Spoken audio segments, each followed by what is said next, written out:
É um prazer Prazer é te ter meu. aqui. É, assim, foi o que eu te falei, né? Eu faço sempre uma introdução para as pessoas que Sim. assistem fora do Brasil, porque essas pessoas também ajudam muito a gente a compartilhar. E fora do Brasil, assim como aqui no Brasil, nós temos formas diferentes de falar, né? Crianças Uhum, atípicas, pessoas com necessidades especiais, pessoas com deficiência. Então, a gente fica meio uhum. perdido, pessoas com TEA, deficiente físico, deficiente mental, não pode falar, mas isso pode falar aquilo. Então, a gente meio que se perde nos termos, né? E fora do Brasil, o pessoal falam special needs. Mas em alguns lugares É. dizem disability person, que eu acho estranho, a pessoa que é desabilitada, pra gente soa estranho, né? Pra eles não. Aham. Então, assim, É. isso embola um pouco, né? E, assim, sinceridade, como mãe atípica, eu não me preocupo muito com esses termos, não, vou te ser muito sincera. Então, assim, É, a gente vive, né? na verdade, agora a gente tem que começar, eu não sei, depois que eu comecei a estudar sobre inclusão, as coisas, o meu olhar mudou um pouquinho, então eu já me Total. incomodo mais, né, e quando falam, assim, claro que em inglês eu não sei os termos corretos, geralmente eu escuto special needs mesmo, mas deve ter algum outro termo menos capacitista para isso, né, e Tem pior. Melhor. não, eu imagino que sim também, com certeza. Mas aqui no Brasil a gente realmente prefere pessoa com deficiência, acho que fica claro para todo mundo, indiferente se tem autismo, se tem síndrome, se tem qualquer coisa, eu acho que é pessoa com deficiência, né? E assim a gente classifica um grupo grande aí, uma minoria tão grande, né? Pois é, né? É isso que eu falo para todo mundo. Aliás, deixa a gente se apresentar primeiro, a gente começar a conversar, que eu acho que isso é muito É, importante. O assunto aqui é bem legal. Então vamos lá, bem legal no ponto de vista de esclarecimento, tá? isso, Senão, sem achando que dúvida. não é farra também não. Verdade. Meu nome é Carla, eu sou criadora do projeto Desenha para mim. O projeto Desenha para mim, ele foi feito para orientar familiares e pais que têm filhos com autismo, ou transtorno do espectro autista, ou TEA, o termo que quiser usar, que se sentir mais confortável também. Eu trabalho com tecnologia há 22 anos, mas aí quando meu filho nasceu, mudei, comecei a estudar outras coisas também. E hoje eu estou me formando em pedagogia, já sou analista do comportamento humano, aplicadora ABA, mediador escolar, mas eu sou, sobretudo, mãe Mãe, do Luiz Henrique. Então, isso é o boa, mais importante. O boa, mais gostei. importante estar aqui. E Verdade. você, Amanda, me fala, eu sei que você é fisioterapeuta, né? Então, eu sou a Amanda, eu tenho 36 anos, 37 anos, eu esqueci de um que passou agora. 37.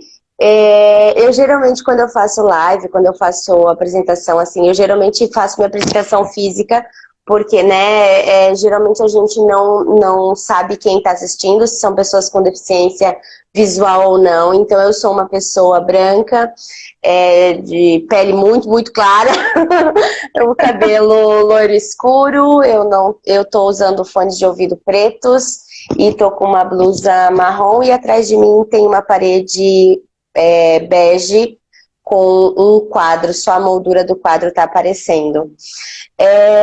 Então, eu sou fisioterapeuta formada há 16 anos e me especializei na área de cardiorrespiratória, trabalhei durante muito tempo em hospital, e enquanto o Lorenzo nasceu, né, e mesmo com o Lorenzo, né, depois do nascimento, eu continuei trabalhando, e quando a Helena nasceu, ela nasceu com diversos problemas, diversas comorbidades da síndrome dela, que eu já vou falar daqui a pouquinho sobre. E daí, quando ela nasceu, eu tive que abdicar da vida hospitalar para trabalhar, para ser mãe, né? Para realmente me dedicar daí só à maternidade. E hoje em dia eu estou voltando a atender e faço pós-graduação hoje em dia em psicomotricidade relacional. Então, também a gente acaba, né, indo para esse lado para entender melhor, né, o que vai dar certo com os nossos filhos e querendo ou não, usando os nossos filhos para para experimentar coisas novas, para, né, para tentar melhorar esse desenvolvimento deles, né? Então, acho que é por isso que, assim, as mães atípicas acabam buscando essas informações, porque também o meio médico acaba se restringindo, então a gente acaba buscando por fora mais informação sobre, né? Com certeza, com certeza. Adorei essa tua apresentação com descrição, que na realidade isso é muito importante, que a gente não sabe quem é que está vendo, concordo. Eu ainda não sei fazer. Eu vou tentar fazer, tá? Porque é a primeira vez. Então, se eu estiver errada, você me corrija, por favor. Boa. Então, eu sou branca, meu cabelo é grisalho, eu tenho 48 anos, eu não sou tão branca quanto a Amanda, sou menos um pouquinho. Até porque eu moro numa cidade praiana e eu vivo na praia, então já não sou mais branca. Então, assim, eu tô numa sala com a parede clara, um quadro ao fundo, mas basicamente só aparece o meu rosto. E deixa eu ver, só isso? Eu tenho que falar mais alguma coisa. É isso, tá certinho. É isso. E aí, o que isso acontece, que eu enxergo. É isso que eu tô. Na verdade, eu tô aprendendo contigo. Olha que legal. Porque eu acho, Amanda, que tudo é troca. Então, assim, a gente como mãe. E as pessoas não entendem muitas das vezes o que a gente passa, porque elas não estão passando. Então, a gente até isso a gente tem que ter compreensão, sabe? Porque às vezes as pessoas falam coisas que não querem machucar, não querem prejudicar a gente. Às vezes esquecem, tá? Mas na maioria das vezes não. Então, assim, e a gente ainda tem que ter essa capacidade de entender o outro e saber que se ele só vai entender o que a gente passa se estiver no nosso lugar. Que aí sim vai entender essa história de inclusão que não é inclusão, vai entender o que é exclusão, vai entender toda essa história que você vai contar pra gente aí agora, que é uma história que a gente passa. Todo mundo que tem filho atípico sabe como é que é, independente da... que hoje a gente fala pessoas com deficiência, então é um termo que está se usando bastante, acho legal. Assim como também não tem mais a educação, como é que é? Tinha educação... Educação especial. Agora não é mais, agora é educação comum, é que todo mundo tem, agora já é uma... Né, educação regular. Regular não é mais regular, agora é comum. Isso. Mudou para comum agora, né? E aí tem educação especial. Então a gente está nesse meio disso tudo, né? E eu tenho certeza que você também passa por muita coisa que eu passei, eu estou passando. Sim, e a gente aprende um com os outros, e hoje eu quero aprender com você. Conta pra gente a história, por favor. Então, na verdade, isso é uma realidade. Porque, sabe que ano passado, só completando a tua frase aí, isso é uma questão, a gente acha que todo mundo tem que ter empatia, né? Empatia é um negócio que é lindo. Mas empatia não existe, né? Empatia é um negócio que, na verdade, na prática, não existe. Ninguém consegue se colocar no seu lugar, porque ninguém tá passando aquilo que tu tá passando. Cada história é única, cada pessoa é única, empatia não existe. O que existe é um respeito pela história do outro, né? Então, acho que a maioria das lives que eu faço, assim, quando eu sou convidada... Aliás, primeiro eu queria te agradecer pelo convite. A gente conversou, né, num direct aí da vida e acabou transformando nesse bate-papo. Já estava marcado há muito tempo, então a tua organização é muito perfeita. Te agradeço demais pelo convite mesmo, e é um prazer. E contar um pouquinho da minha vida, eu acho que quando eu falo nas lives, assim, quando eu conto um pouquinho, eu acho que é sobre isso, sabe? É sobre tentar tentar enxergar as coisas de um modo mais prático e que as outras pessoas não se condoleçam, não tenham dó, não tenham nada disso, é simplesmente que respeitem a história e a vida do outro, né? Acho que é sobre isso, e é por isso que eu falo sempre. Na verdade, assim, a minha história com pessoas com deficiência começou lá atrás. Quando eu comecei a estudar sobre inclusão, todo mundo perguntou assim, tá, mas né, quantas pessoas com deficiência tu conviveu? Eu disse, eu convivi com pessoas com deficiência a minha vida inteira, né? Desde pequena, minha mãe é fisioterapeuta, então eu já convivia desde muito pequena, né? Na beirada das macas, eu ficava assistindo minha mãe trabalhar. Eu fui me tornar fisioterapeuta com o espelho, né? E o exemplo dela. Então, eu sempre convivi, né? Sempre tratei de pessoas com deficiência, mas quando a gente tem dentro da nossa própria casa, a coisa muda bastante. É, e quando nasceu meu filho, eu tenho o Lorenzo, ele tem 13 anos. Que é um fofo, que eu adorei ele falando, é um fofo. É um grilo falante, é um tagarela. É um gentleman, Lorenzo... Amanda, pelo amor de Deus, ele é um gentleman. Então, diante das câmeras ele é mesmo, mas fora das câmeras ele é um adolescente típico. Então, é que daí na frente das câmeras a gente dá uma controlada no que ele fala. Eu sei bem. Mas ele tem 13 anos, ele nasceu... É um menino assim, bom, quem quiser olhar no meu Insta, né, é um menino de pele muito clarinha, sem cabelo, sem dente, e ele nasceu com uma síndrome chamada displasia ectodérmica hipoidrótica. Esse palavrão eu descobri quando ele tinha 4 meses. Ele tinha era estranho porque era aquele negócio de mãe, sempre dizia assim para as minhas mães, avós e tal, bota tip-top no bebê, o bebê precisa usar tip-top, roupa quentinha, aqui a gente mora no sul, né, então aqui é mais frio e tal, bota roupa quente. Tip-top ai meu Deus, aquelas roupas de bebê que abotoa na frente, como é que vocês chamam isso? Macaquinho, macaco, né? Então é isso, é a mesma coisa. A gente chama de tip-top isso. Eu sabia.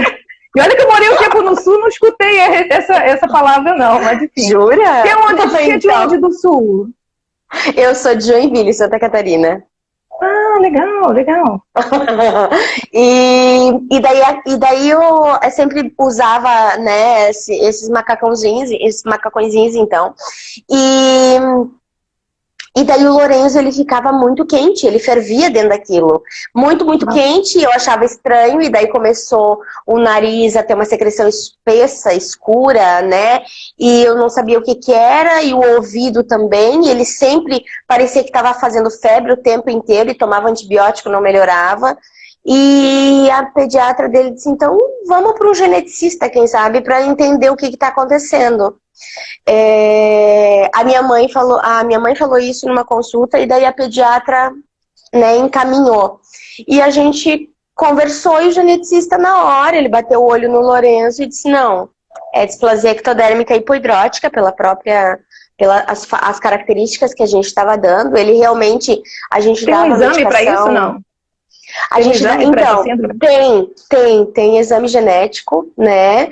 Mas o Lorenzo não chegou a comprovar porque ele tem as características, o fenótipo, né, que a gente diz, ele é muito característico da síndrome.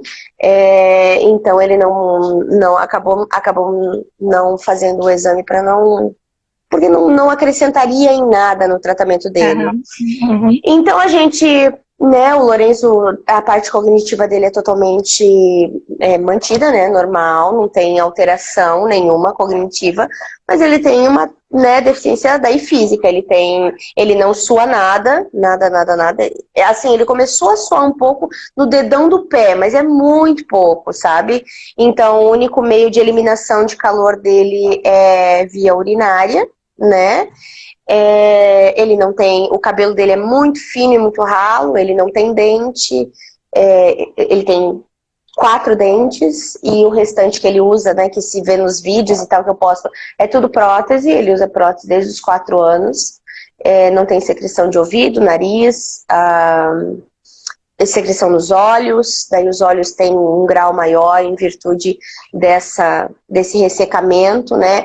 Então, mas são coisas físicas e que a gente trata com, né, hidratantes específicos, colírios específicos, e assim, basicamente é isso, né? A gente tem que cuidar muito, ele só fica no ar-condicionado, né? No calor ele não suporta o calor. Hoje em dia ele já tolera um pouquinho mais, tipo, ir numa praia de manhã cedo, mas meio-dia nem pensar. Atividade física controla devido, né, de acordo com a demanda dele.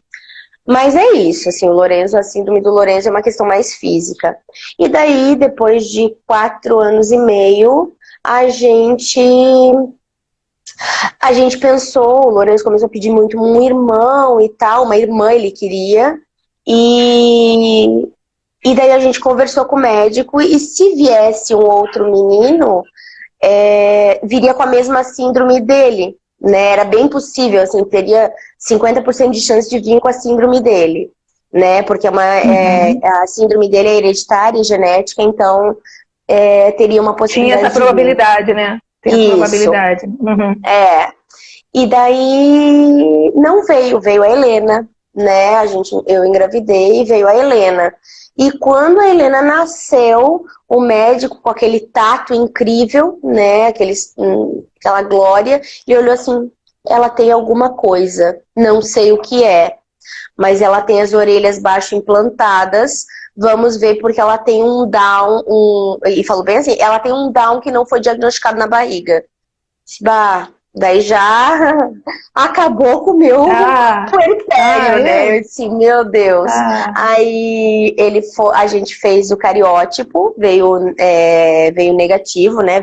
Não veio alteração nenhuma, quando se tem alguma alteração, né? Eles enxergam direto no cariótipo quando é síndrome de Down, né? Ele vê já a trissomia do 21, né? E não veio nada, então não era: mãe, toca a tua vida normal porque a tua filha não tem nada. É só característica física. Tá bom. Quando ela tinha 1 mês, ela fez a primeira infecção urinária.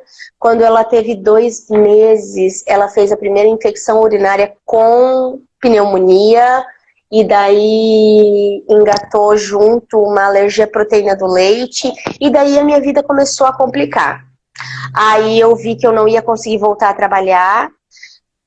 Aí a gente começou acompanhamento com o nefro. Aí a gente foi descobrindo as coisas aos poucos na Helena. Então descobriu-se um problema. O problema cardíaco a gente já sabia que tinha desde a barriga, mas era um negócio assim: vai fechar ao longo da vida dela, fica tranquila, mãezinha. Então eu disse, bom, vamos ver, Isso né? nunca deixa a gente tranquila, né, Amanda? A gente sempre fica aquilo, né? Nunca, jamais. A gente sempre fica com aquela pulga atrás da orelha, né? Como tranquila? E daí, assim, os primeiros meses dela foram muito complicados, de muitos vômitos, assim. Ela tinha vômitos, parecia o exorcista, era vômito em jato, então era terrível. E em virtude dessa alergia à proteína do leite, ela fez uma reação raríssima à vacina do rotavírus. Então, cada vez que eu fazia a vacina do rotavírus, ela tinha essa reação novamente, e de alergia à proteína do leite. Então, foi muito complicado. Inclusive, daí o pessoal do laboratório de São Paulo teve que me ligar para me explicar sobre, que era muito raro o que estava acontecendo. E daí a Helena, assim, os primeiros meses foram de tratamentos, assim, gastrointestinais, né? Ela era muito complicada, essa questão. Ela não ganhava peso, era sempre desnutrida. Aos 8 meses, a gente descobriu que essas infecções urinárias que ela vinha tendo eram em virtude de um problema renal que ela tem. O problema cardíaco se manteve, não fechava.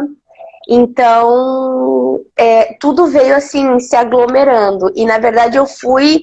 até hoje em dia eu enxergo assim, eu fui mantendo a vida dela, porque na verdade a minha maternidade atípica, assim, ela só se ligou para essa questão da inclusão agora. Tem 1 ano e meio, 2 anos que eu falo sobre inclusão, porque agora as coisas estabilizaram e eu não luto mais contra a morte, agora eu luto a favor de vida, sabe? Então, para nós, querendo ou não, esse meu olhar acabou demorando muito para chegar, porque era incessante, assim. Aí quando ela tinha seus 8 meses, o nefro disse: olha, mãe, se você voltar a trabalhar e botar ela numa creche, pode ser que não sobreviva, porque vai pegar tudo quanto é coisa na creche. Porque não Ela tem tinha como eu imunidade garantir. baixa, isso? ela tinha uma imunidade muito baixa, mas era em virtude, hoje em dia, né, a gente sabe que era em virtude tudo dessa síndrome que ela tem, né? Hoje em dia a gente descobriu, então a gente foi atrás. Ela tinha... Quando ela tinha os seus 2 anos, ela estava mais estabilizada da parte da gastrointestinal, desses problemas, dessas comorbidades que ela estava mais estabilizada. Eu disse, não, então eu vou começar a buscar o que ela tem, porque tem que ter. E daí eu fui num geneticista que tinha diagnosticado até o Lorenzo, e ele disse, Amanda, tá vendo chifre em cabeça de cavalo, ela tem atraso. Eu já tinha ido num neuro, o neuro tinha dado alta, assim que ela andou com 1 ano e 4, ele deu alta. Ela não tem nada, uma hora ela fala, fica tranquila que uma hora ela fala. Ai, me deixa louca quando eu escuto isso. Uma hora ela fala. Desculpa, Amanda, mas eu desabafo. Mas eu fico também. Hoje em dia eu não tolero mais. Hoje em dia eu dou nos dedos e falo. Os médicos da Helena sabem disso e eu sou apaixonada por eles porque eles são escolhidos realmente a dedo, porque são pessoas que estão comigo há muito tempo e, assim, são pessoas que lutaram pela Helena junto comigo, sabe? Então a Helena só tá bem, não é só por mim, é por essas pessoas também, com certeza. E daí a gente foi atrás de um médico em Curitiba, né?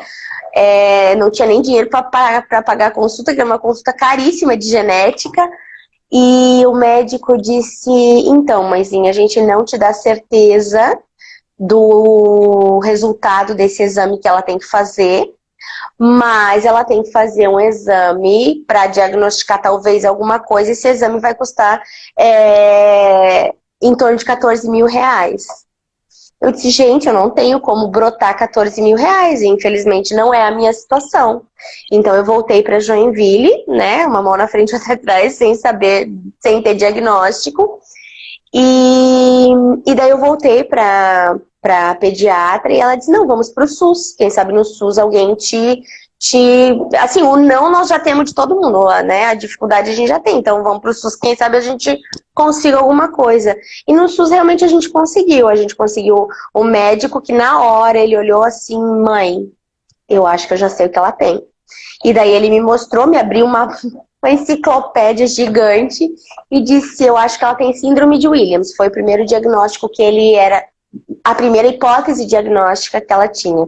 Porque ela realmente tinha muitas características, então ela foi direto para um exame genético disso, que era o tal do exame lá caríssimo.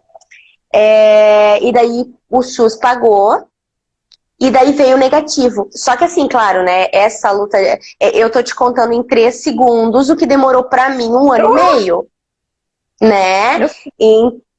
Então foi assim, aquele negócio, né? São 5 meses para conseguir, né, judicialmente a questão do exame, aí depois mais 3 meses para coleta, mais 3 meses para o resultado, então aí deu, né, nessa bobeirinha aí, dá 1 ano, 1 ano e pouco, mais ou menos, eu não me lembro as datas direito, mas deu em torno de 1 ano e pouco que deu o resultado e veio negativo. Daí foi uma frustração total, porque eu tava com aquilo, é síndrome de Williams, a minha filha tem síndrome de Williams, eu tava crente que era.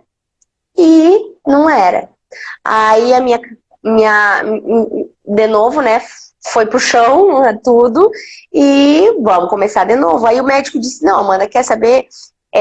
Vamos fazer um CGH-Array, que é uma varredura de genética, uma varredura do DNA, mostrando se tem alguma duplicação ou se tem algum gene que é deletado.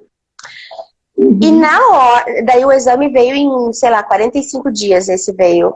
Porque daí esse era pago e era R$2.500. Ou 3 mil, eu acho que foi. Mas assim, bem mais barato, né?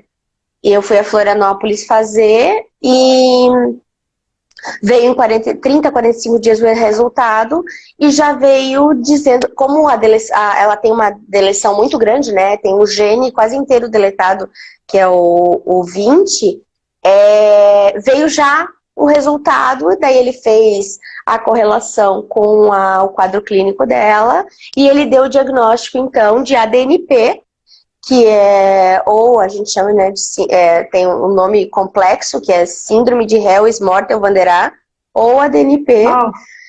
É um nome estranho também, né? Que nome difícil. Mas é uma síndrome que comporta, né, que tem algumas características. A Helena tem todas essas comorbidades, né, da síndrome, então gastrointestinal, renal, cardíaca, pulmonar, tem várias, né? Além da deficiência intelectual e do autismo que estão envolvidos dentro da síndrome também, né? A Helena não apresentava muitas características autísticas porque ela tinha muito mais, como a deleção dela é bem grande, né? Ela tem mais características de deficiência intelectual. Então, só hoje em dia que a gente está percebendo as características do autismo mais se aflorando, Então, ela tem né, autismo aumentando. também, né? Ela tem autismo também, É dentro da síndrome. É um autismo secundário a essa síndrome, mas é um autismo. Sim, entendi. E... É o que a gente fala, que tem um autismo junto com outros problemas associados. No caso dela, essa síndrome, que está associado também ao autismo. Uhum. Isso. Ela não é o autismo clássico, né? Tem crianças dentro da síndrome que elas não têm deleção, elas não deletam o gene, elas têm uma mutação genética, né? Como se trocasse de lugar, né? Então, nessas crianças, geralmente a característica mais forte é o autismo. Na Helena, a mais forte é a deficiência intelectual.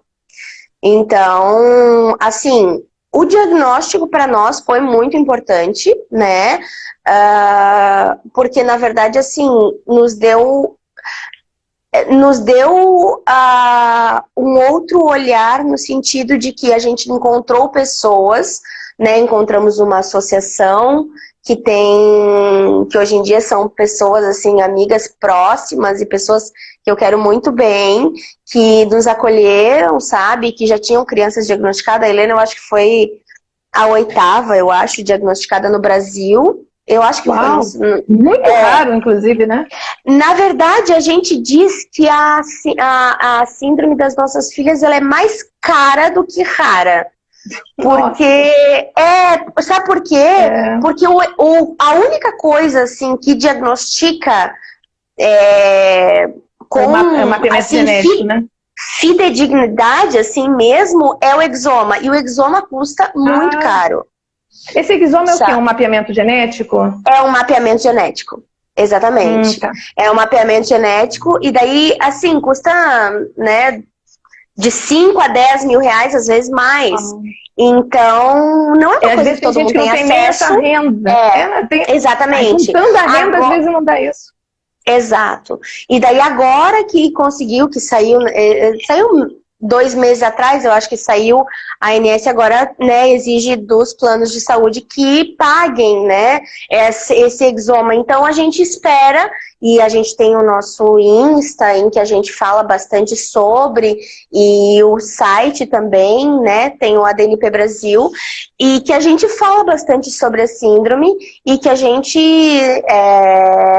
tem essa vontade, né, de que cada vez mais pessoas entrem, né, a gente tem essa questão de acolher essas pessoas, esses novos diagnosticados, porque a gente realmente fica sem norte, né, a gente fica sem...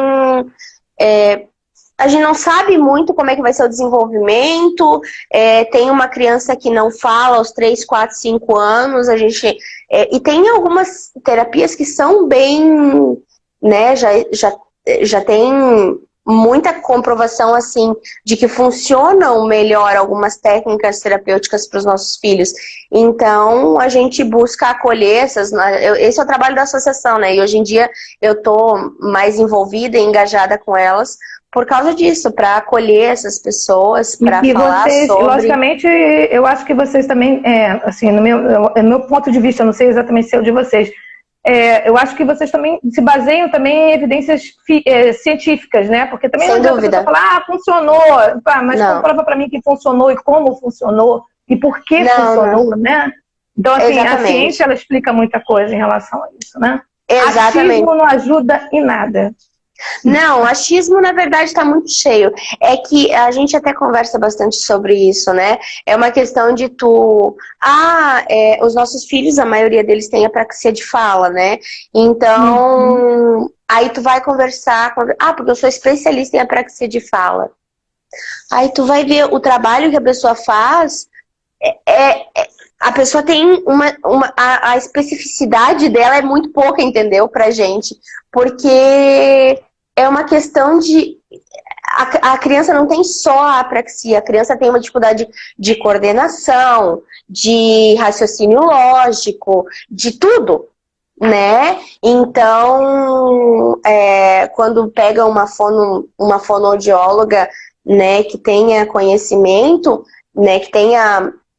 Né, que busque, que vá atrás, que corra atrás de informação, realmente de conhecimento científico, a pessoa tem até o desenvolvimento da criança, a gente percebe, é muito nítido o quanto isso interfere no desenvolvimento da criança, né?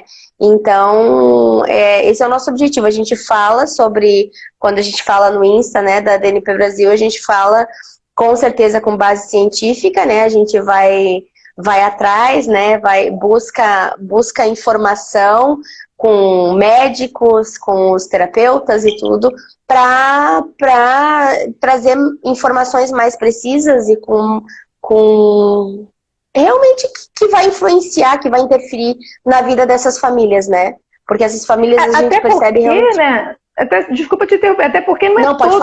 Às vezes as pessoas olham o médico, dizem assim, não, médico é autoridade, mas nem todo médico sabe dessas coisas. Então a gente tem que procurar as pessoas que estão engajadas na causa do que está sendo tratado. Então, assim, também não adianta você ir em qualquer médico e achar. Às vezes eles dão conselhos que são descartados. Gente, médico é gente, como a gente, pode errar. Médico também não tem todo conhecimento. Todo mundo sabe uma coisa, não sabe outra. Então, às vezes, as pessoas rezam muito aquela cartilha. E ficam muito ali com medo de mudar, e quando na realidade a mudança faz você encontrar, por exemplo, pessoas como você encontrou, que estão sendo, agora estão somando na sua vida, né? Estão fazendo a diferença, porque eu via a Helena em alguns vídeos, ela já consegue interagir, já está começando a fazer, eu não sei se era uma escolinha, eu não entendi muito bem, mas assim, ali na foto eu não sabia muito bem distinguir, mas acho que já é uma escolinha, que ela já está começando a interagir, isso é muito bom, né? Então assim, mas até você chegar a esse nível, ninguém vê a tua trajetória lá atrás, do quanto é difícil. É verdade. Né? Ainda mais se falando de síndromes raras. Exatamente. Tu sabe que uma das mães que ela estava passando e eu achei isso muito legal, porque ela já tinha encontrado o grupo, já tinha falado sobre, e o médico disse assim, mas tu tem muito mais informação do que eu, tu pode me dar uma aula de ADNP e não eu vim te falar alguma coisa, então eu só vou, querendo ou não, só vou te ajudar, vou fazer algumas, talvez vou fazer algumas, inclusive anotações para que os próximos pacientes, né, a gente tenha uma atenção e tal, com relação a esses traços que estão encontrados na ADNP. Mas eu achei muito legal isso, porque realmente é isso, entendeu? A gente, querendo ou não, os médicos geneticistas, principalmente, eles têm que buscar saber, eles não têm que buscar saber de uma síndrome. Eu ainda tenho que buscar saber de duas, né? Mas os médicos têm que saber de trocentas.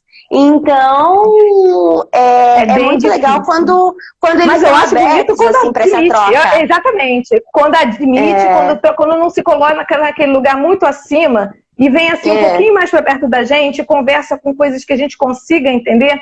Que, aliás, é por isso que eu criei o canal, porque o que eu vejo muita gente usar muitos termos técnicos, eu não sou contra, eu estudo esses termos técnicos, mas muitas das vezes complica as pessoas que são mais simples e não têm contato tanto com isso e que acabaram de receber o diagnóstico, é uma pancada. Então, assim, as pessoas, né, a gente recebe, isso não quer dizer, tudo bem, eu acho muito legal, eu acho que um diagnóstico é bom pra gente, porque é um ponto de partida, pronto. A gente sabe o que tem na mão, e a partir dali a gente vai trabalhar. Mas a gente sente, a gente é ser humano, é o nosso filho que está ali em questão, né? Então, assim, lógico que a gente vai receber um impacto. Não vai falar, ai, que maravilha! Era tudo que eu queria na minha vida. Ninguém vai fazer isso.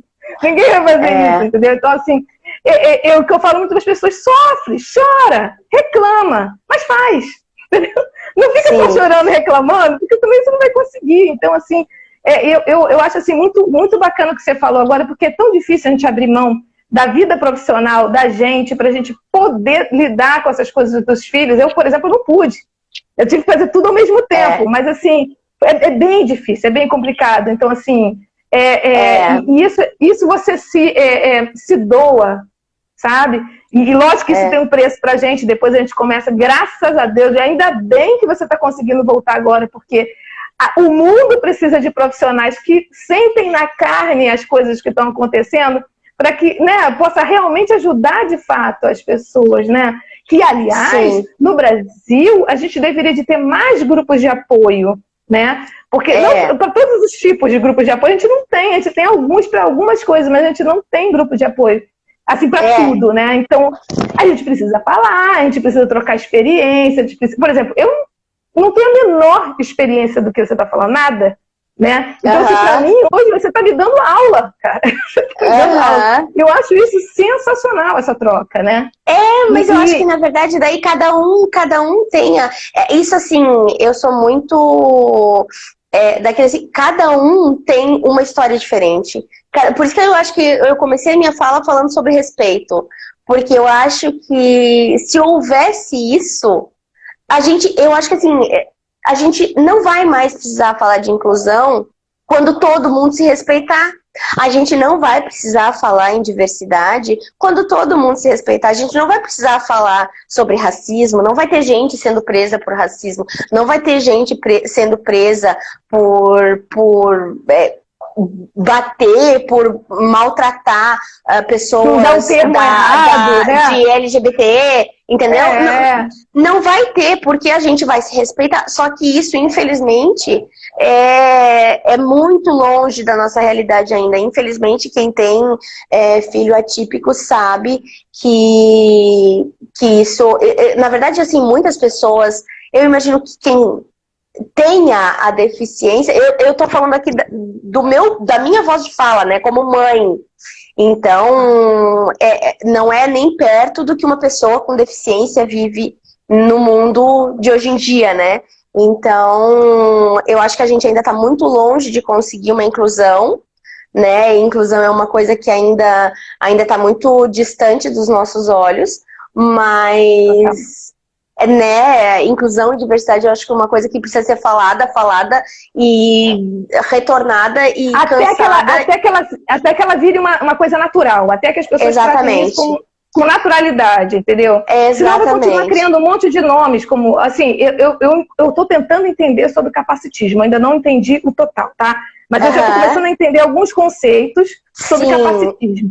Então, isso a gente tem que pisar em ovos, porque a gente nunca sabe exatamente o que a gente vai falar, que pode magoar a pessoa, ou que a gente pode entrar num termo inadequado, né? Eu acho que assim, o Alex Duarte, que é uma pessoa que eu gosto muito, assim, nesse ramo da internet, que é uma pessoa, né, neurotípica, que não precisaria, né, estar se envolvendo nunca com nada, né, relacionado à pessoa com deficiência, e comprou a causa, acabou entrando nessa, e ele fala muito sobre o capacitista em desconstrução, né? Nós somos anticapacitistas em construção ou capacitistas em desconstrução. A gente precisa desconstruir primeiro esse capacitismo que está na sociedade, que está na veia, que está na nossa fala. Como é difícil, né? E como é difícil, porque é enraizado na nossa cultura. Muito, né? Então, isso... Mas, assim, aquela questão, cada vez que a gente vai falar, hoje em dia, eu sou uma pessoa que cada vez que eu escuto denegrir, já me dá até um arrepio na espinha, porque as pessoas ainda falam, e é uma expressão extremamente racista, né? E, assim, as pessoas usam de uma forma culta. Denegrir é uma palavra. Exato, exatamente. É de quem sabe escrever?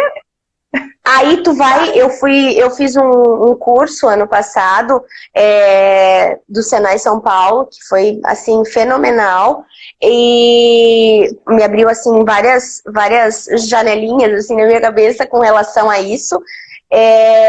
E a professora falava sobre, né, graus de deficiência intelectual, como eram chamados antigamente.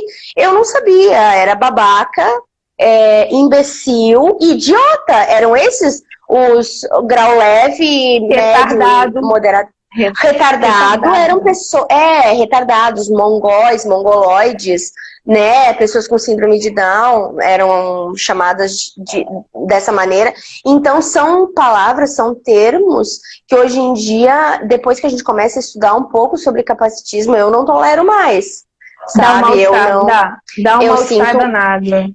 Eu vou te dizer que principalmente tendo uma criança com deficiência intelectual, hoje em dia quando eu escuto retardado, já me dá, nossa, eu já fico, né, não tolero que ninguém fale, porque ela tem um retardo mental. Ela não tem retardo, ela tem uma deficiência intelectual. Exatamente. Sabe? Porque eu acho que te dá. E outra coisa, ela não tem nada, ela é uma pessoa. Então, eu acho que é esse o olhar que a gente tem que ter também, né? É um ser social, É um ser social, um ser humano, a gente precisa respeitar. Aliás, entendeu? Amanda, deixa eu até fazer um comentário aqui. Quando meu filho foi diagnosticado com autismo, eu tive amigos que se afastaram de mim, né? Sim. E aí só vieram se aproximar de novo, um ou outro, quando descobriram que o filho tinha TDAH, quando tinha DI, quando tinha... Sabe? Aí eu falei assim, gente... Aí teve uma vez que uma pessoa falou assim, agora a gente está em pé de igualdade, porque na minha família tem um assim, meu Deus do céu, não aprendeu nada ainda. Que pé de igualdade? Não existe isso. Sabe? Então, assim, eu nunca me vangloriaria sobre uma coisa dessa, de forma nenhuma, sabe? Porque eu sei como é que é difícil a adaptabilidade deles nesse mundo da gente com qualquer síndrome, qualquer transtorno. Sem dúvida. Não é simples, não é simples. Não. Então, assim, quando a gente tenta simplificar um pouco, não é com a ideia de falar que é fácil, não é isso. É com a ideia de, olha, tem tratamento, olha, a gente consegue, olha, a gente senão eu vou ficar aqui chorando junto com você e a gente não vai pra canto nenhum. Eu sou dessa opinião também. Não vai pra canto nenhum, sabe? Então, assim, a gente tem que, assim, eu, assim como você, eu acredito que você também pense na mesma linha, a gente quer que os nossos filhos sejam autônomos, porque, e não quer que seja igual o neurotipo, igual aos outros, a gente quer que eles sejam eles, porque eles são seres humanos que são individuais, né? Porque, como o nome já diz, o indivíduo tem as suas personalidades, se a gente pensar, seja o que for, e que seja autônomo. Agora, se vai ser engenheiro, médico, rico, pobre, tanto faz. Isso eu tenho. Isso eu tenho. Eu falo bastante, assim, quando eu falo, né? Quando eu vou conversar com as professoras e tal, eu sempre falo justamente sobre isso. Eu não, assim como eu não gero expectativa em cima da minha filha, eu não quero que gere em cima dela também. Porque assim, se tu gera uma expectativa, a criança tem que ser alfabetizada, a criança tem que ser alfabetizada. Gente do céu, e hoje em dia existe uma pira, né? A criança tem que sair da pré-escola alfabetizada, da pré-escola não, né? Do jardim, ou primeiro ano, né? Tem que sair alfabetizada. Não, a criança tem que brincar, a criança tem que entender para que serve o brinquedo. Nós estamos nesse passo com a Helena. A criança tem que saber a rotina dela de ir no banheiro, ela tem que saber a rotina dela no chuveiro, ela tem que saber a rotina dela em casa de manhã, ela precisa aprender, né, a arrumar, sabe, não arrumar mochila, mas eu digo assim, se arrumar na escola, precisa aprender a vestir uma roupa, ela precisa aprender a ser autônoma nesse sentido. Eu não preciso que ela saia do terceiro ano sabendo que ela vai se formar em letras daqui a 3 anos. Entendeu? 3, 4 anos. Então, as coisas... eu acho que assim, na realidade, as pessoas podem até não se alfabetizar. Mas tipo assim, claro, e tranquilo, e tá tudo bem. Eu sempre digo assim, e tá tudo bem. O negócio é que as pessoas botam muita expectativa no outro. Isso é uma tendência de todo mundo, né? Tu gera uma expectativa enorme em cima do outro e tu acaba frustrando. E eu sempre digo assim, olha, Eu lembro que teve uma reunião que a gente comentou sobre isso, e daí a professora disse assim, mas e no outro ano? Eu disse, o outro ano vai chegar, assim como todos os outros anos chegaram na Helena. E tá tudo bem. Então, assim, eu quase perdi a Helena quando ela tinha 1 mês, eu quase perdi ela quando ela tinha 2 meses, eu quase perdi ela quando ela tinha 6 meses, eu quase perdi ela quando ela tinha 8 meses, eu quase perdi ela quando ela tinha 2 meses, eu quase perdi ela quando ela fez cirurgia cardíaca com 5 anos. Entendeu? Então, tu acha que eu tô preocupada com o que vai ser daqui quando ela formar no 3º ano? Se ela vai formar, se ela não vai formar? Como é que ela vai... Não, eu quero que ela seja um ser que interaja com os amigos, que ela tenha pessoas do lado dela que levem ela para frente, que ela seja uma criança alegre, que ela volte todos os dias. Essa semana, que foi a última semana, né, da escola, todos os dias eu busquei ela na escola e ela disse, casa não, mamãe, casa não, que colinha? Que colinha? Eu disse, minha filha, mas acabou a escolinha, a professora quer ir para as férias, pelo amor de Deus, sabe? Então, eu acho que é esse, eu acho que assim, é fazer bem, é que nem assim, esgota de terapia a criança, mas tu tá satisfazendo uma necessidade tua, de mãe, né, de assim... Ou, sabe, eu não julgo, eu jamais vou julgar, porque eu já fui aquela mãe que lotou de terapia o horário da criança. Só que eu vi que pra mim eu não dou mais conta, sabe? Eu não. Então eu escolho as terapias, ela faz uma terapia por dia, ou às vezes até 2, dependendo do dia, dependendo da minha organização. Mas, assim, é o que a Helena aguenta. Eu não consigo mais deixar ela, antes ela fazia tantas terapias que ela chegava a ficar desorganizada e eu acabava não vendo desenvolvimento nela. Então esse é o meu ponto de vista, sabe? Então eu acabei claro que dentro de muita terapia, né? Dentro de muito aconselhamento, muita conversa, muito entendimento de mim mesma como mãe atípica, eu entendi que, poxa, calma, tudo no seu tempo, né? A Helena vai desenvolver no tempo dela. E depois que eu acho que eu me dei esse tempo, eu acho que ela começou realmente a deslanchar. E eu acho que é isso, as mães às vezes querem resultado. Eu vejo diversas crianças rápido, assim, né? Tem várias crianças que a gente acompanha assim nas terapias, né, dela, e que a gente olha assim, a criança, o pai vem buscar, porque a criança tem que sair, porque daqui a 5 minutos tem que estar no outro lugar, porque tem outra terapia. Mas, né, eu fico sempre pensando nisso. Será que tu tá satisfazendo a vontade do teu filho ou tu tá satisfazendo a tua? Né? Tu tá querendo tanto aquilo, tu tá colocando tanta, né, tanto empenho ou tanto esforço em algo que talvez era mais fácil tu frear, tu acalmar, tu sentar pra brincar. Tem muita coisa pra fazer em casa, exatamente. Sentar muita coisa pra pode brincar. Fazer em casa. Isso empodera os pais por isso, porque assim, a gente precisa entender com o que a gente está lidando, aí a gente já tem um diagnóstico, a gente está entendendo o que a gente está lidando, com o que a gente está lidando em si. A gente precisa se munir de ferramentas, de informação, para que você faça a intervenção dentro de casa também, e dentro de fora também, porque você precisa de uma equipe multidisciplinar, mas a família, os pais principalmente, precisam ser protagonistas.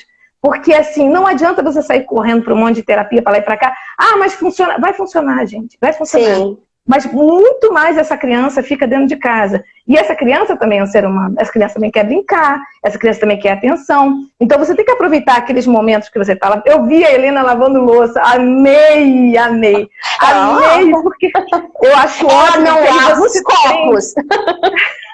Mas olha só, o que ela está treinando ali, é o que eu falo para as pessoas. Ela está treinando coordenação motora grossa, fina, e isso é um pré-requisito para a alfabetização. Mas como? Claro que é.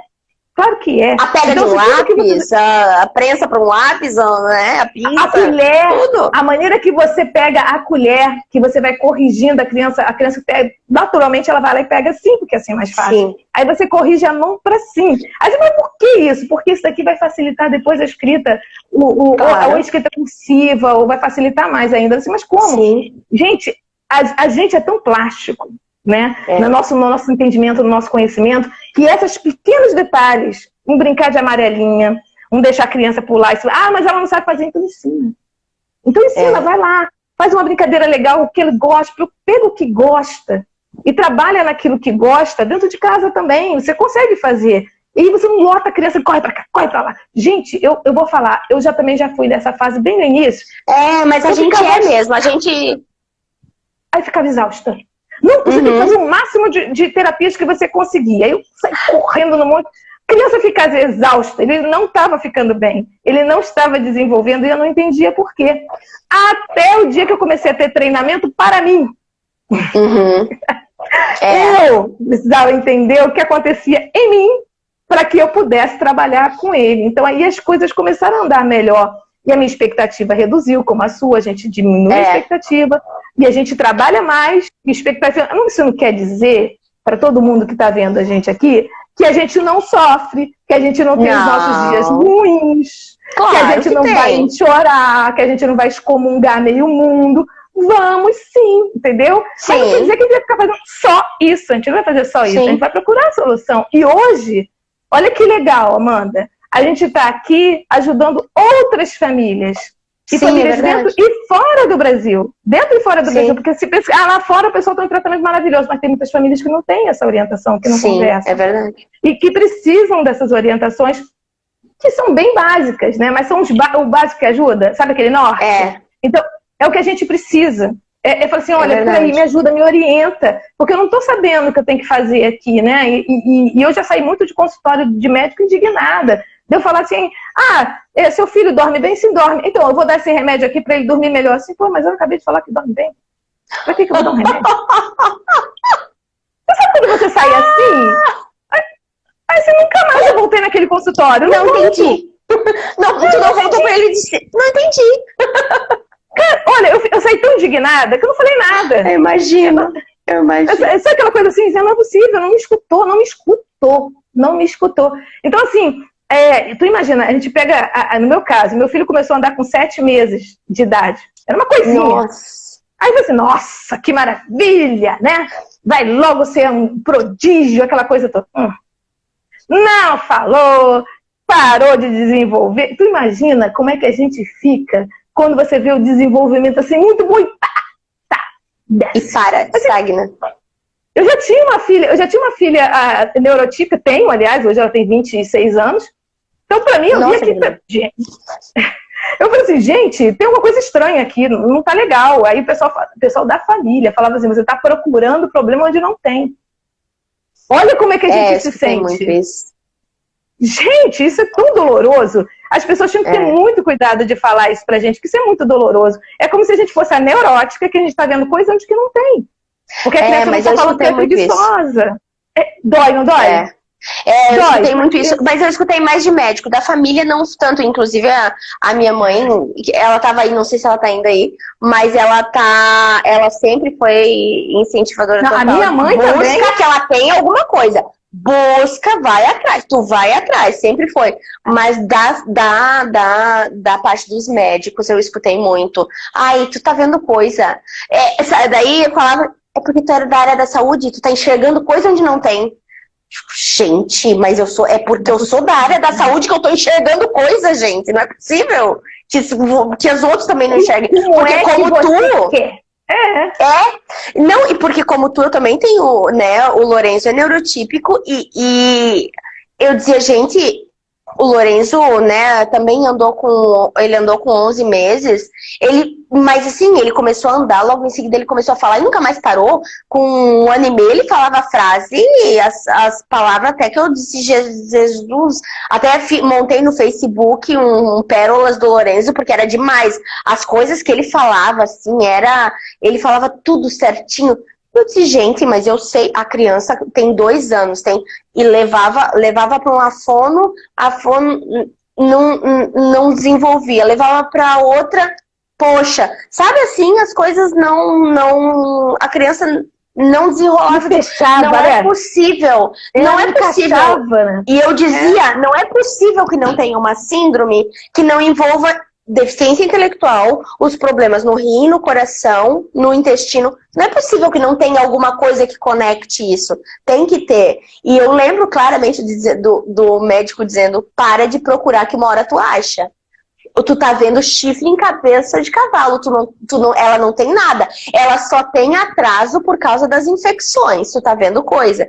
E então, essas coisas ficam marcadas, mas com certeza isso é aprendizado pros demais, né, sempre. Agora, hoje em dia, quando eu tenho que várias pessoas me buscam pelo Instagram para saber mais, ou até mesmo as outras terapeutas da minha filha sabem o jeito que eu lido, então elas mesmas já colocam em contato, Amanda, tal fulana pode te ligar, ela recém teve diagnóstico de autismo, né? Isso é muito gostoso. E daí, assim, eu sempre digo, olha, né, se tua intuição como mãe é essa, vai atrás.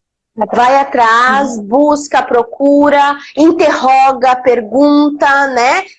Poxa, por quê? Mas por que meu filho tem isso? Mas por quê? Questiona, até que tu tenha a resposta. Claro, às vezes, né? Às vezes a gente sabe que tem mães que são over, né? Então, totalmente over. Né? Então tem mães que a gente não pode falar isso, porque daí elas vão atrás e começam a buscar coisa que o filho... A gente claramente vê que não tem. Mas tem mães que, como tu disse, né, que não tem, às vezes, auxílio de informação, é muito básico. E daí a minha família mais próxima, né, a mais próxima que eu falo, pai, mãe, irmãos que são mais próximos, eles me deram bastante apoio, mas também não entendem nada sobre autismo. Então, o que eles entendem é a Carla sabe, pergunta a ela. Então, assim, é uma coisa muito assim, né? A minha mãe não, minha mãe esteve comigo desde que meu filho nasceu até hoje, ela sempre me deu muito apoio. Agora, assim, a gente encontra gente na família que fala esse tipo de coisa que machuca, mas assim, deixa eu te fazer uma pergunta. Lógico, no primeiro momento que você finalmente conseguiu o diagnóstico da Helena, no primeiro momento, eu imagino que deve ter sido assim, um choque misturado com alívio. Mas o que isso significou para você agora que você sabe? O que isso melhorou? Eu vou te dizer que assim, ó, sempre quando eu falo sobre isso, quando eu escuto as mães falarem sobre o luto do diagnóstico, eu não tive o luto do diagnóstico. Eu tive um alívio muito grande. Porque, assim, a minha vontade foi, na verdade, pegar aquele papel e sair distribuindo cópias para, né, para algumas pessoas que disseram, assim, que ela não tinha nada. Então, mas a gente sabe que isso é muito, muito pequeno e muito, né, tipo assim, não vale a pena. Não vale a pena. Exatamente, não vale a pena. Então, hoje em dia, na verdade, assim, né, eu, que nem eu te falei, não tive esse luto. Eu tive um alívio grande, eu disse, meu Deus. Primeiro foi a questão de eu poder buscar informações porque daí tinha já uma associação internacional, que foi a que eu achei primeiro, então tinha já pessoas que tinham estudado sobre, uma associação de pais que falava sobre, e daí nesse primeiro momento eu já me senti incluída. Eu disse, meu Deus, existem pessoas como eu, assim, então, que estão passando ou já passaram, ou passam por coisas, inclusive, piores, que os filhos usam sonda, que os filhos, né, que tem outras comorbidades, mas que tem as comorbidades da Helena um pouco mais agravadas. Tem crianças também. Então, eu me senti muito incluída já de cara. Só que assim, a gente não tinha contato, porque era uma questão, tipo assim, eu olhava o site, via lá os dados que tinha no site.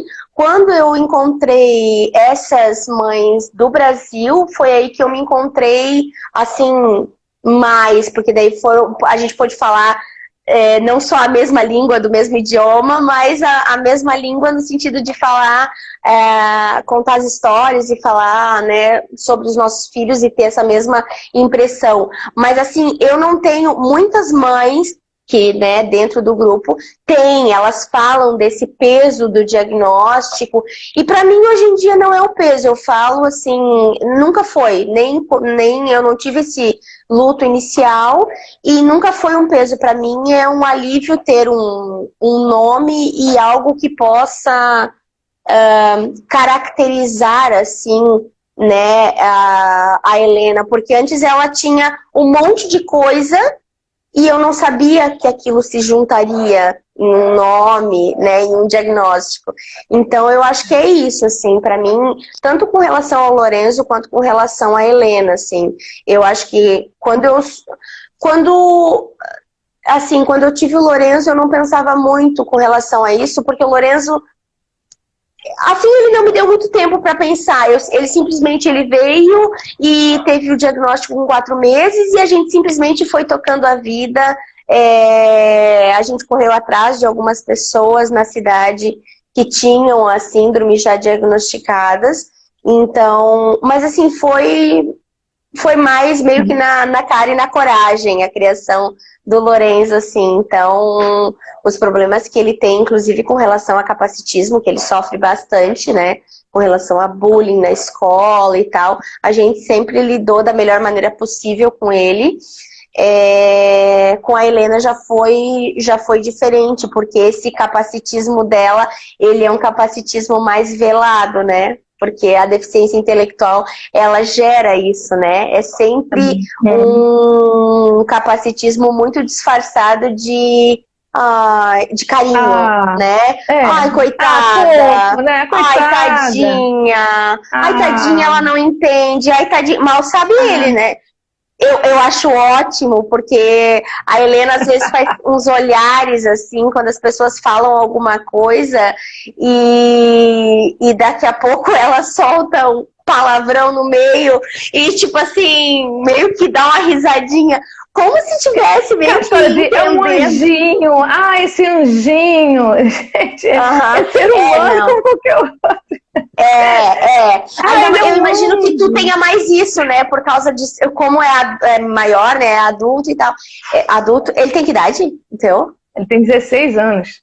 Mas já é quase adulto, né? Tá saindo já daquela fase adolescente chata pra entrar na tem fase... quase 1,80 m. Eu vejo os vídeos. Eu vejo os vídeos, ele é gigante, ele no mercado, eu achei demais ele no mercado, gigante. Uma força de bambam, eu chamo ele de bambam, porque aqui ele vai me levanta as coisas, ele que faz, mas assim, lógico, não é essa coisa linda, maternal, maravilhosa. Não é. Ele agride, ele fala palavrão, ele me enfrenta, e lógico, eu tenho que trabalhar tudo isso, porque quem é o gerente aqui? Não sou eu, então eu tenho que pensar. Sabe? Então, lógico, não é sempre que eu acerto, mas eu tô lá, dando as minhas marretadas e vou conseguindo. Aos poucos, porque não adianta você... Violência, combater com violência não vai dar certo.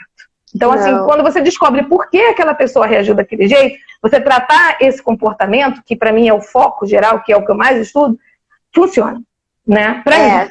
Então, e deve funcionar para muitas pessoas também. Eu acho que tudo funciona dessa maneira. Na verdade, tem muita gente combatendo o capacitismo aí de maneira muito agressiva, né? Eu não consigo ser assim, sabe? Eu não consigo ser aquela pessoa que enfrenta, que sabe, não, eu dou toques, eu ensino, eu tento mostrar que talvez não seja legal daquela maneira, que talvez não seja, né, adequado falar daquela maneira, que seja melhor mudar um pouquinho, mas eu educando, né? Isso é educar. Exato. Isso é educar. A gente educa as pessoas, eu prefiro ser assim.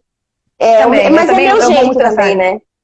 Não, eu acho que, assim, no meu ponto de vista, acho que é a melhor forma, porque esse negócio de polaridade, ficar brigando, você se desgasta, e a gente tem tanta coisa para fazer, sabe? É verdade. Porque assim, não dá pra gente perder tempo com as pessoas que querem ficar combatendo. Deixa pra lá, quer gritar, grita, quer dizer que a terra plana é plana, quer não tomar vacina, não toma. Então, paciência, o que a gente vai fazer, né? Então, assim, a gente traz a gente educa. A gente educa. E a gente traz a educação assim, a gente traz informação com qualidade, para que essa pessoa também possa incrementar, que possa ser mais uma da gente, porque assim, nossos filhos vão crescer, você vai passar por outra fase agora, que é a adolescência adulto, que eu já estou nela. Então, assim, a gente vai, como outras pessoas já estão adultas antes de mim, Então, assim, são outros desafios, outras fases, né?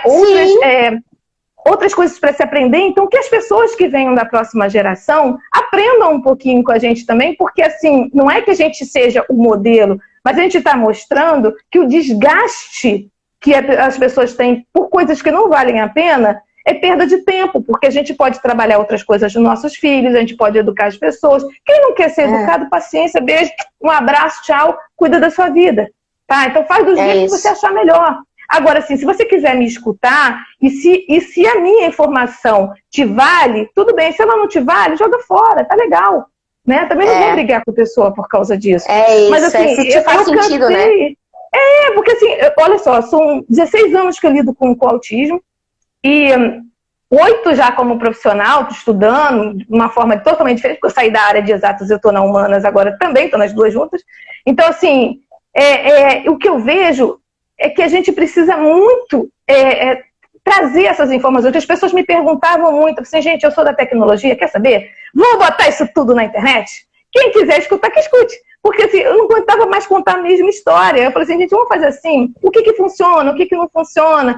Tenta com o seu, vê se vai. Eu não tenho, ninguém aqui tem certeza absoluta de nada, e eu não posso jamais dizer, isso vai funcionar com você com certeza, porque eu não sei a tua realidade.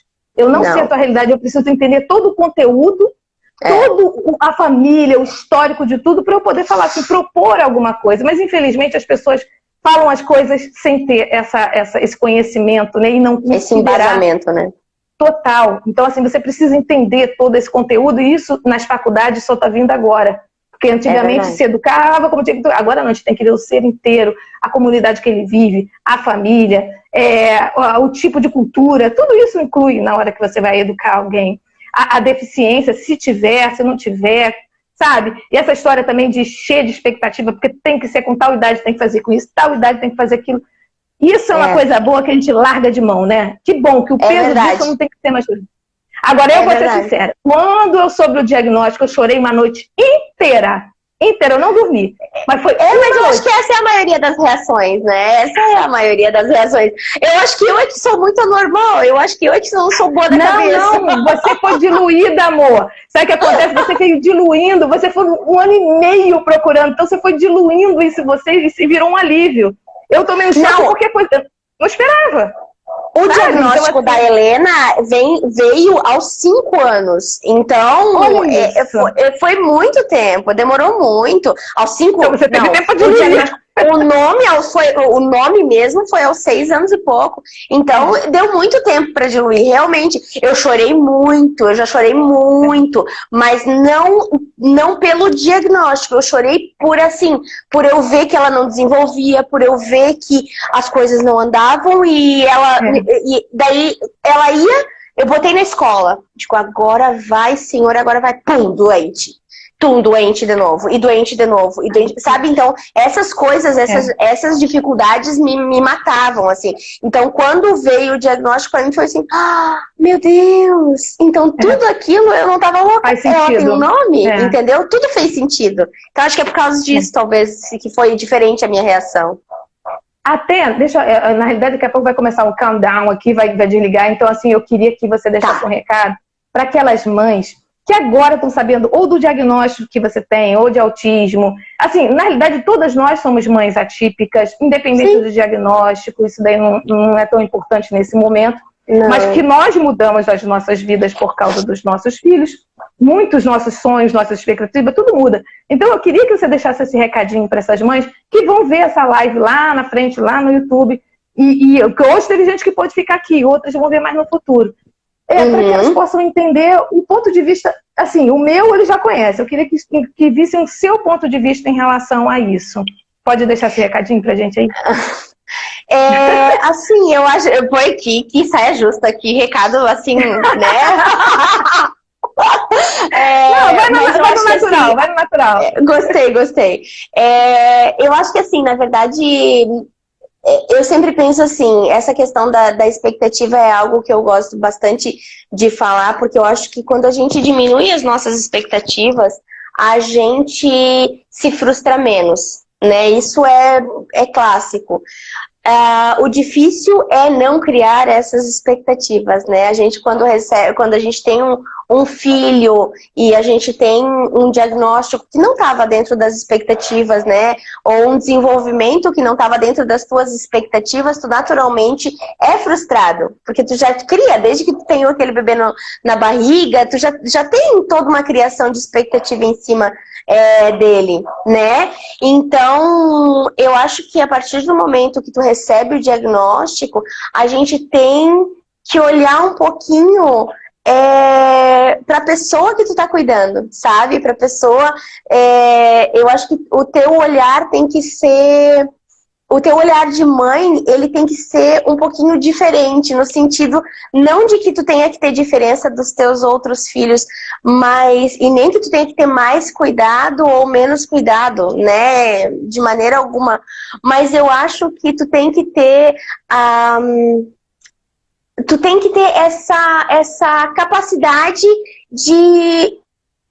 sei lá, de enxergar diferente, de querer que os objetivos para eles sejam diferentes dos seus outros filhos, de que, sabe, que tu não gere essa expectativa de que ele seja um neurotípico, de que ele seja... Tu não precisa querer igualar, tu precisa entender que todo mundo é pessoa, que todo mundo é diferente, que infelizmente, hoje em dia, né, as pessoas não dizem mais que ser diferente é normal, mas normal é uma palavra muito, muito rude, né? Porque o contrário de normal é anormal, né? E eu acho que não é isso. Eu acho que a minha filha, ela é diferente das outras pessoas, assim como eu sou diferente de você. E eu acho que a partir do momento que a gente entende isso, que a gente consegue mostrar isso para os nossos filhos, eles se enxergam de maneira muito mais... muito melhor. Eles se enxergam melhor, sabe? Mais eu natural, acho que tu não né? pode...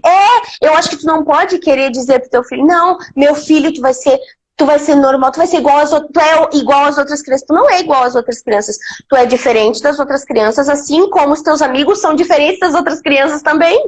Assim como tu tem um amiguinho japonesinho, tu tem um amiguinho negro, tu tem um amiguinho... que anda de cadeira de rodas, tu tem um amiguinho que tem síndrome de Down, tu é diferente, sabe? Então, eu acho que é isso, eu acho que a gente tem que naturalizar toda essa diversidade, esse olhar desde a criança. E daí, falando, assim, eu sempre falo, né, para mães típicas, para mães atípicas, acostumem-se, né, com os olhares, porque isso vai acontecer. E para mães típicas, por favor, normalizem os olhares dos seus filhos para com os nossos, entendeu? Porque eu acho que se um pouco mais de empatia, né? Pouco mais de empatia. Se esses olhares não machucassem tanto, os nossos filhos não seriam tão calejados e não precisariam sempre estar combatendo em busca de uma inclusão. Eu acho que isso é o melhor, assim, para as mães típicas. Cuidado com os olhares dos seus filhos, porque são vocês que estão educando eles, né? Então, acho que o olhar, isso. Na realidade, é dela, da família e não da criança. A criança é educada por nós, né? Exatamente. E eu deixo aqui, inclusive, um apelo para que as mães entendam, os pais também, a família, que quando a gente recebe um diagnóstico, o Henrique não deixa de ser o Henrique, a Helena não deixa de ser Helena, o Lourenço não deixa de ser Lourenço. Eles vão continuar sendo as mesmas pessoas, só que agora diagnosticadas e tratadas. Então, a gente não vai tratar eles de... Exatamente. São ainda seres humanos, cada um com seu jeito específico de ser, individual, particular, e com uma dificuldade um pouquinho maior que a gente precisa tratar. Mas, assim, não olha com esse olhar de tristeza, de pena. Vamos trabalhar porque essa é a nossa destinação. Você não quis ter filho? Então, veio e a gente vai trabalhar a educação dele da forma que ele vai entender. Então, assim, sem muito drama. Não é assim, drama, né? Na verdade, não é. A gente que tem filhos neurotípicos e neuroatípicos, a gente sabe que educação, não interessa se é neurotípico, se é neuroatípico, a educação é tudo difícil. né? Educação não interessa se a criança tem cor diferente, se a criança tem sexo diferente, se a criança tem qualquer coisa. A educação é sempre difícil. Sempre difícil. Então, não é a deficiência ou a não deficiência que vai fazer ser menos difícil. Que vai definir, né? Não define ninguém. Isso não define ninguém, né? Não, o que você fez no passado não te define, porque quem você era lá no passado não é mais hoje. Você não é assim mais. Vai indo. Não é mais. Perfeito. Então, aqui vai entrar o countdown aqui, então a gente vai precisar se despedir. Mas eu quero, olha, te agradecer muito, porque na realidade você me agradeceu, mas eu que estou te agradecendo, porque a gente tem que dar voz para as pessoas poderem entender, dar esse espaço, né? E esse momento das pessoas falarem as coisas, a gente poder conversar a respeito disso de forma aberta, de forma simples. Porque, assim, para que a gente complicar, né? A gente entende dos termos técnicos, a gente vai usar quando tiver necessidade, mas aqui muita gente vai ouvir e não entende. Então, vamos conversar de uma forma mais tranquila, como a gente fez hoje, como um papo de mãe, para a gente poder jogar essas coisas, para as pessoas poderem entrar numa reflexão, né? Porque a ideia é refletir a respeito disso, né? E a gente tocar a vida, vamos lá, porque é isso mesmo que a gente tem muito trabalho pela frente. Então, assim, verdade. Muito obrigado pelo seu tempo, muito obrigada. Imagina. E eu espero que muitas pessoas também se espelhem nos exemplos que a gente tem aqui, né, no nosso trabalho também, que você faz um trabalho muito bacana também de divulgação de consciência, de espalhar essa consciência, né, de mostrar a cara, não se esconder dentro da casa, mostrar para as pessoas, olha, tudo bem, tá aí, vamos tratar, tem tratamento, vamos lá. Tá difícil? É difícil, é complicado, mas a gente vai em frente, porque é essa a nossa destinação, não é verdade? Um beijo enorme. Eu espero que a gente possa conversar mais. Com certeza, conversaremos. Prazer falar com você, viu? Beijo. Obrigada, beijo. Nada, um beijo nas crianças. Tchau. Tchau.